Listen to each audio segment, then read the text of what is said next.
Salut tout le monde! Aujourd'hui on se retrouve pour la 10e capsule littéraire qui, comme vous avez pu le voir dans le titre, va porter sur le livre Andersen, les ombres d'un conteur de Nathalie Ferlu.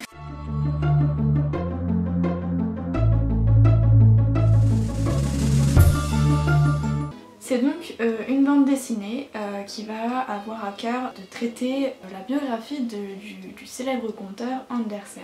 Par conséquent, si je devais vous résumer ce livre, je vous dirais du coup que c'est une bande dessinée qui va retracer les grands événements de la vie de cet homme, en passant par son enfance, par ses voyages, par ses rencontres, par sa vie quotidienne et également par sa mort.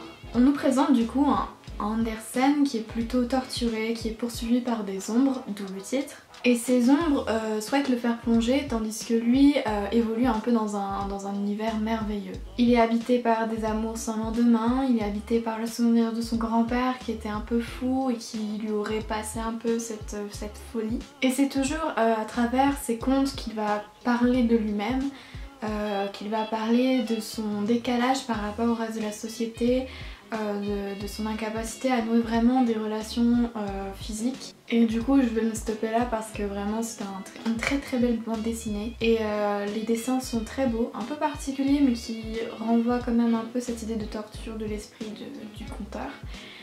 Mais ça reste une très belle bande dessinée. Du coup, concernant les points forts de ce livre, déjà d'entrée de jeu, c'est les graphismes. Et ce que j'avais beaucoup aimé avec le graphisme en question, c'est qu'il renvoyait vraiment ce monde fabuleux avec des couleurs très chatoyantes quand Andersen est joyeux et à l'inverse des couleurs vraiment très sombres quand ce dernier ne va pas bien du tout.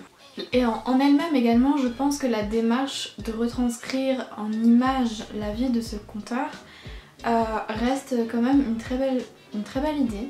Et consiste du coup un peu en un point fort du livre parce que mine de rien on a beau tous connaître plus ou moins certains des contes, on connaît pas forcément l'homme qui est derrière eux et ça permet vraiment de mieux visualiser la scène, de mieux concevoir en quoi son existence a pu être torturée, en quoi son existence a pu être parfois difficile et j'ai trouvé du coup que c'était vraiment une idée très intéressante. Vers la fin, dans une sorte de note laissée par l'auteur de la bande dessinée, on va t'expliquer que malheureusement Andersen il a écrit des biographies, mais dans ses biographies il va surtout parler de religion et il va pas tant parler de sa vie à lui. Du coup l'auteur a vraiment souhaité rendre hommage à ce conteur en parlant vraiment de ce en quoi a consisté son existence. Et en soi je pense que du coup sans trop grande surprise le personnage d'Andersen est vraiment un personnage très touchant. Cette notion de décalage qu'il a avec le reste du monde, le fait qu'il n'arrive pas vraiment à coller aux normes, qu'il a une relation un peu ambiguë avec un ami, tout ça c'était des facettes que je connaissais pas du tout du conteur et j'ai beaucoup aimé les découvrir, apprendre à mieux connaître un peu le personnage parce qu'on voit en soi qu'il a mené une existence un peu torturée.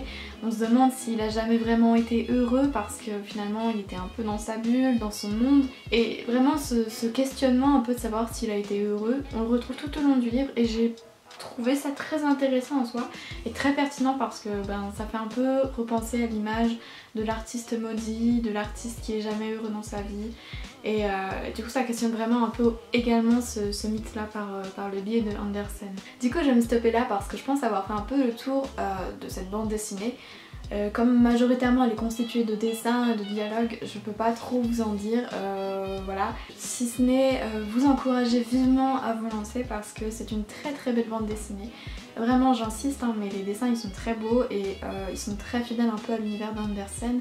J'ai trouvé que du coup c'était une très bonne lecture, ça se lit très rapidement parce que du coup c'est une bande dessinée et donc voilà les pages s'enchaînent plutôt rapidement et je peux que vous le conseiller. Du coup je vais stopper cette petite capsule sur ces entrefaits et je vous dis à très bientôt pour de prochaines vidéos, peut-être à demain si vous suivez la série en temps et en heure. Et n'hésitez pas à laisser un commentaire, à laisser un like, à partager, bref comme d'habitude quoi. Et je vous fais de gros bisous, salut!